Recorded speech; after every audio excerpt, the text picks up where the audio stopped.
क्या तुम भी फ्लिपकार्ट में इंटर्नशिप या फिर प्लेसमेंट ग्रैब करना चाहते हो? क्या तुम जानते हो फ्लिपकार्ट का पैकेज 32 LP है? एंड अगर मैं बोलूँ कि तुम किसी भी कॉलेज से हो, किसी भी ब्रांच से हो, तुम इसमें अप्लाई कर सकते हो। ये एक ऑफ कैंपस अपॉर्चुनिटी है। इस साल इस अपॉर्चुनिटी में बहुत सारे चेंजेस हैं एंड ये अपॉर्चुनिटी साल में सिर्फ एक बार होती है। इसलिए इसमें अप्लाई करना बहुत ज़रूरी है, क्योंकि इस बार जो है हाथ से निकल गई, फिर ये नेक्स्ट ईयर ही आएगी।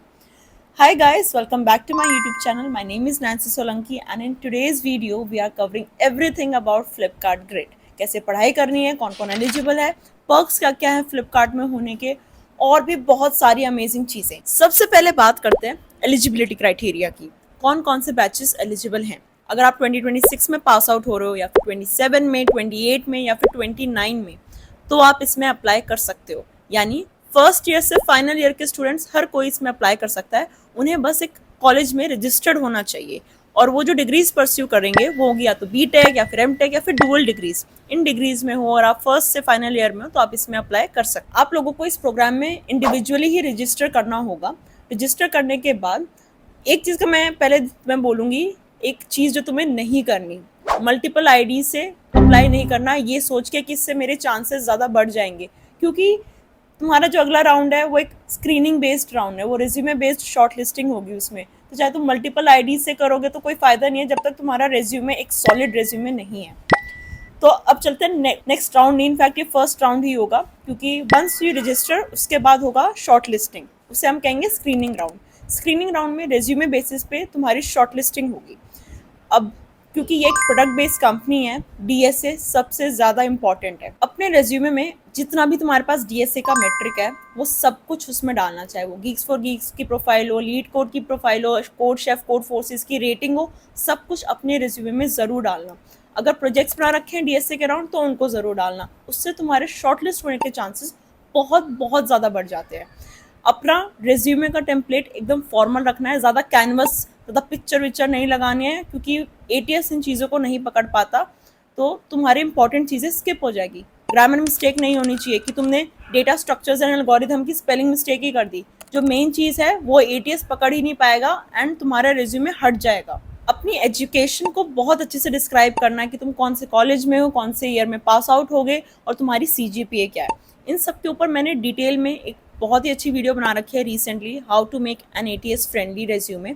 उसको आप रेफर कर सकते हो, उसका लिंक आपको डिस्क्रिप्शन में मिल जाएगा। अलॉन्ग विद दैट उसी वीडियो के डिस्क्रिप्शन में आपको टेम्पलेट भी मिल जाएगी रेज्यूमे की, जो मुझे लगता है बेस्ट टेम्पलेट है। नेक्स्ट जो राउंड है वो एक कोडिंग राउंड है, जिसमें आपको 3 क्वेश्चंस मिलेंगे और उन्हें 90 मिनट्स में सॉल्व करना। इन सबका लेवल जो होगा वो medium to hard LeetCode होगा। एंड अगर मैं बोलूँ एक चीज़ जो आप रिवाइज करके ज़रूर जाना, वो हो गए पैटर्न्स। जितने भी पैटर्न्स होते हैं कि अगर सब एरे सब स्ट्रिंग का कोई प्रॉब्लम है तो उसे हम स्लाइडिंग विंडो से कर सकते हैं। बाइनरी सर्च कहाँ पे लगता है, सॉर्टेड कोई एरे है तो उसमें बाइनरी सर्च लग सकता है।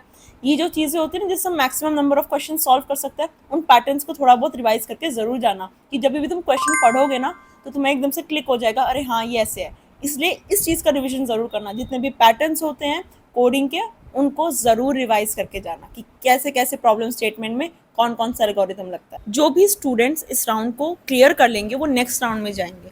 नेक्स्ट राउंड में ये होगा कि आपको फ्लिपकार्ट की एक प्रॉब्लम स्टेटमेंट दी जाएगी जो कि उनके बिजनेस सोल्यूशनिंग के अराउंड ही होगी।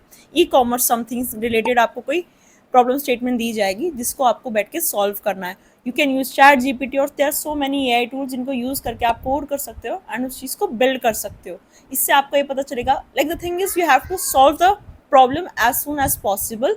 एंड इसके बारे में ज़्यादा डिटेल जो होंगी वो तब मिलेंगी जब आप उस राउंड में शॉर्टलिस्ट हो जाओगे। अभी ऑफिशियल वेबसाइट पे यही नॉलेज दी गई है कि आपको एक टूल बिल्ड करना है जो भी आपको प्रॉब्लम स्टेटमेंट दी जाएगी उसके अराउंड। देखो, अपने आप को डिमोटिवेट करना बंद कर देना ये सोच के कि यार मुझे तो बस डीएस से आता है, मैं आगे के राउंड्स में कैसे परफॉर्म करूंगा या करूंगी।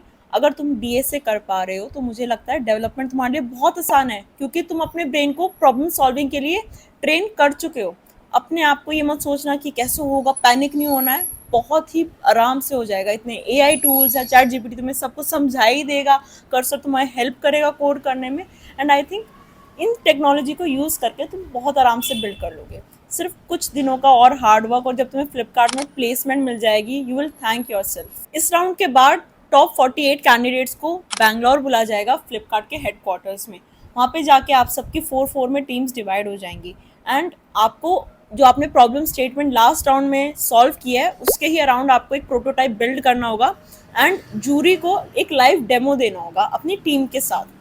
जब भी ये डेमो दोगे, जब तुम्हारे सब कुछ हो जाएगा ना, तब तुम्हें बहुत ही एक सेंस ऑफ अचीवमेंट मिलेगा। एंड एक और चीज़, तुम बैंगलोर जाओगे, तुम्हारा सब कुछ स्पॉन्सर्ड होगा, तुम्हारी फ्लाइट्स, तुम्हारा स्टे, तुम्हारा खाना, तुम्हारा पीना, तुम्हें बहुत ही मज़ा आएगा। फ्लिपकार्ट जूरी 24 कैंडिडेट्स को अवार्ड करेंगे जिनका उनको लगता है कि परफॉर्मेंस बहुत अच्छा रहा डेमो में एंड उनका प्रोटोटाइप उनको बहुत ही कूल लगा।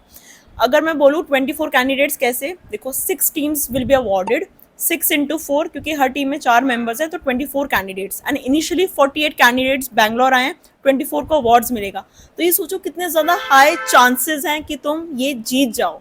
अगर मैं विनिंग प्राइसेस की बात करूँ, जो कि इसका बेस्ट पार्ट है, वो ये है कि आपको अगर आप फर्स्ट आते हो, एंड देखो फर्स्ट आने के लिए भी 2 पोजिशंस हैं, यानी 2 टीम्स फर्स्ट आ सकती हैं और उनको प्राइज अमाउंट जो मिलेगा दैट विल बी 1,50,000। अगर आप सेकंड आते हो, सेकंड के लिए भी 2 पोजीशंस हैं, यानी 2 टीम सेकंड आएंगी तो उनके लिए प्राइस है 1 लाख। अगर आप थर्ड आते हो, थर्ड की पोजीशन के लिए भी 2 टीम्स एलिजिबल हैं और तो आपको मिलेगा 50,000। मज़ा आ जाएगा, बहुत अच्छा अमाउंट है। एंड ये सब होने के बाद आपको आपके जर्नी के बेसिस पे, आपकी प्रॉब्लम सॉल्विंग एबिलिटी के ऊपर पीपीआई मिलेगा या फिर प्लेसमेंट का अपॉर्चुनिटी मिलेगा फ्लिपकार्ट के साथ। ये बहुत ही अच्छा तरीका है किसी कंपनी में जाने का, क्योंकि ये ऐसा नहीं है कि एक इंटरव्यू तुम्हारा सब कुछ डिसाइड कर रहा है, एक पूरा प्रोसेस है। तो वो प्रॉपर ब्रेनस्टॉर्म करोगे, एक हैकाथॉन टाइप का होगा, बहुत डिफरेंट प्रोसेस है। एंड एक बार यहाँ पे अपॉर्चुनिटी मिल गई तो आराम से फाइनल ईयर में बैठ के तुम चिल कर सकते हो, या अपने इंटर्नशिप वाले ईयर में बैठ के चिल कर सकते हो, क्योंकि तुम्हारी नौकरी तो लगी गई। Last date to apply on this opportunity is 30th June. मैं चाहती हूँ मेरी पूरी ऑडियंस जो भी एलिजिबल है इस अपॉर्चुनिटी पे ज़रूर अप्लाई करे। अगर आप चाहते हैं ऐसे अपॉर्चुनिटीज़ पे और वीडियो बने तो नीचे कमेंट करके ज़रूर जाना मोर अपॉर्चुनिटीज़। अभी के टाइम पे बहुत सारी ऑफ कैंपस अपॉर्चुनिटीज़ चल रही है, चाहे वो अडोबी हो, चाहे वो वॉलमार्ट हो, चाहे वो गोल्डमैन सैक्स हो। मैं चाहती हूँ आप लोग कोई भी अपॉर्चुनिटी को मिस ना करो। अगर आप चाहते हो कि मैं आप लोगों को इन्फॉर्म करूँ, इस चीज़ के बारे में अपडेट करती रहूँ, वीडियोस बनाती रहूँ, तो नीचे कमेंट ज़रूर करना मोर अपॉर्चुनिटीज़। इससे मुझे पता चलता है कि आप लोगों को इस पर वीडियो चाहिए एंड ये चीज़ें मुझे पुश करती है ऐसी वीडियोज़ और बनाने के लिए। तो कमेंट करना, लाइक करना, शेयर करना और सब्सक्राइब करना। So guys, that's all for this video. See you guys in the next video. Till then, like, share and subscribe. Bye.